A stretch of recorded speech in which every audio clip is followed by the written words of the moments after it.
I want to share with you the block I told you about in the beginning of this presentation. It is all one piece, carved with a handle to make it easy to use. The chisel mark is pretty smooth now because I've been using it for way too many years. It also has what I refer to as the secret of the block. The carvers, especially the old carvers, made sure that when you laid it down, you knew where the next part would go. This carving part will fit with this part. And what is very important when you use the blocks is you don't use a ruler. Because if you use a ruler, it may be perfect to the ruler, but it won't be perfect to the eye. Because a hand carved this, and a hand carved item is not perfect. If you want perfection, have your tea towel silk screened.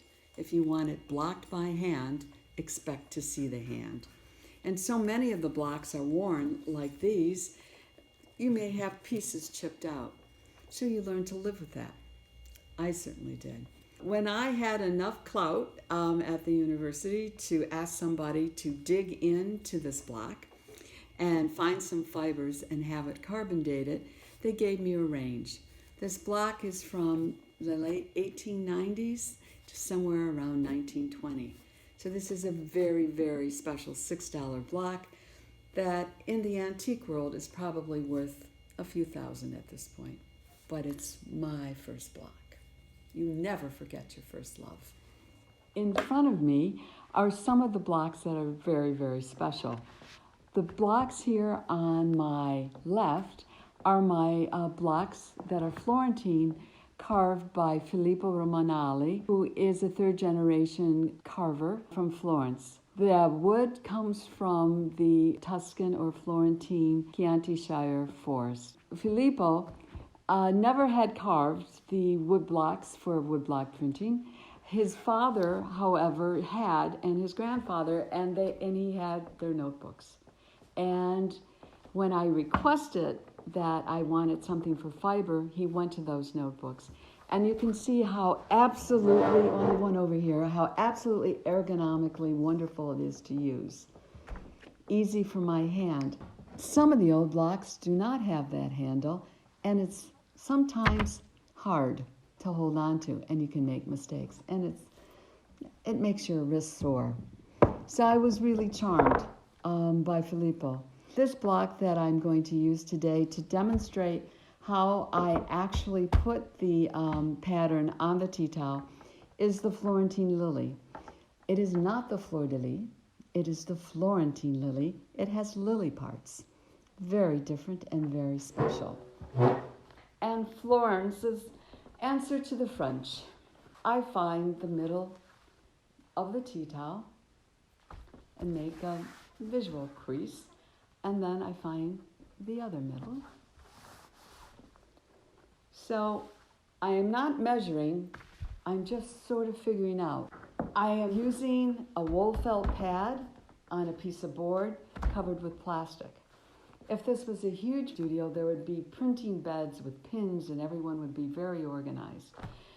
But my goal was to make sure that anybody could learn how to print on linen or on anything.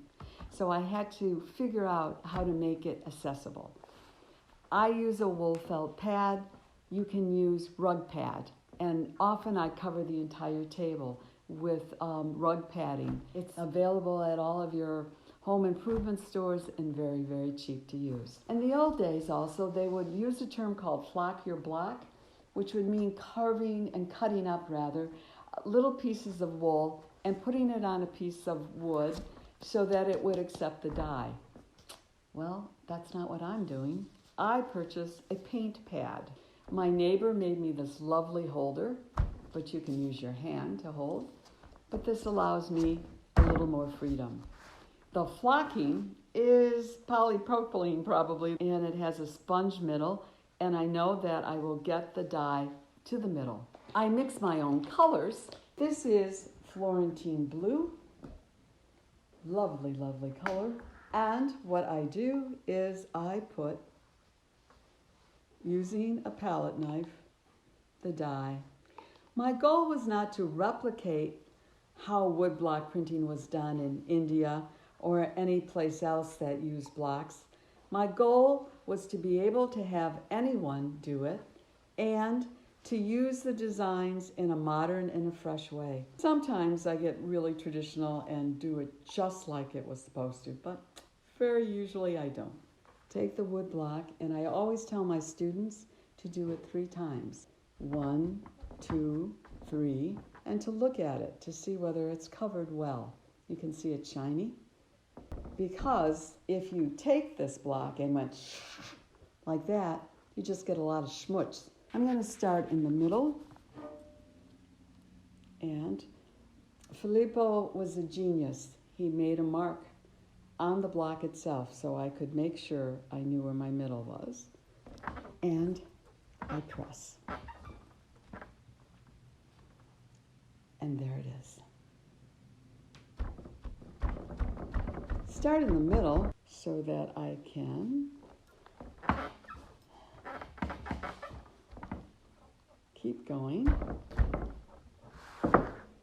And then I do what I say is going off the plane.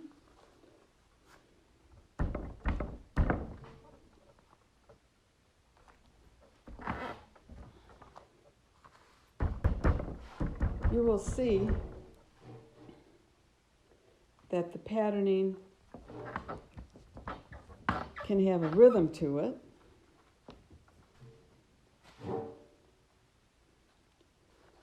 I'll get to the end.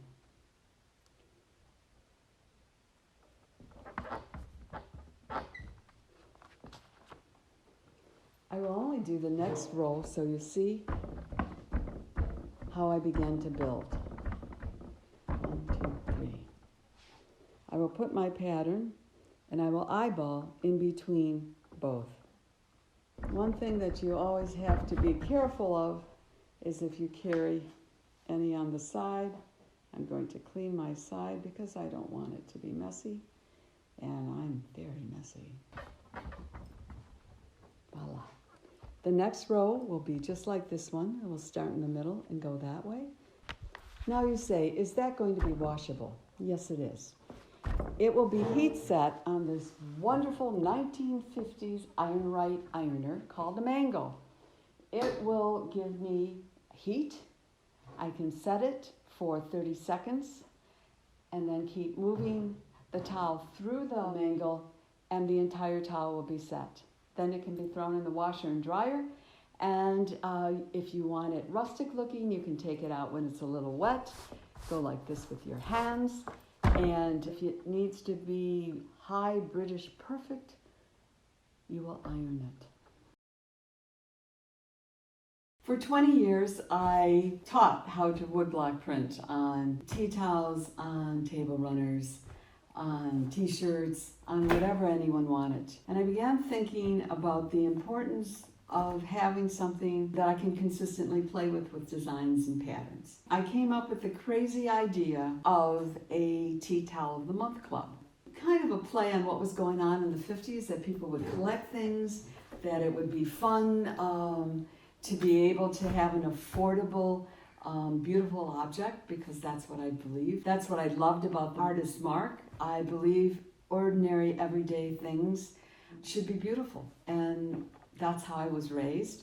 My mother made her cookies beautiful. She laid her cookies out beautifully on platters and on towels and on pieces of fabric that she found. So making ordinary things beautiful seemed important, and I thought should be available. So every month someone can get the particular tea towel.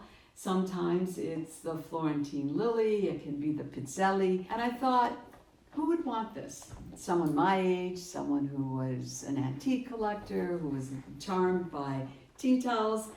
And the strangest thing happened. Young mothers became Tea Towel of the Month collectors. And why? They had kids and obligations, but they said they still had gifts to give. They still had in-laws and friends that they wanted to give something special to. But with the children, they didn't have time to go shopping. So here comes to their house a beautiful hand block printed tea towel that they can gift. The second group I never thought of were mothers with middle school kids. They are always taking kids somewhere. They don't have time to shop, but they too have obligations. So when Tea Towel of the Month comes to them, they can either gift themselves or give it to their Aunt Susan. And we are all living through COVID. And for a lark once, I thought, well, wouldn't it be fun with our scraps to make masks and woodblock on them? So here we go. It seems that the possibilities are endless. And woodblock printing as an adornment is, as you can see, easy, accessible, and very much fun. I have many stories, because you can tell I'm a storyteller, and I grew up in the culture of stories. I have many stories on threepinestudiolinen.com. I have the story of all the blocks. I have the story of my process. I have the story of my love of the wood blocks. It was wonderful spending this time with you, and I hope that you will be intrigued enough to explore for yourself tea towels, linen, and wood blocks. Thank you.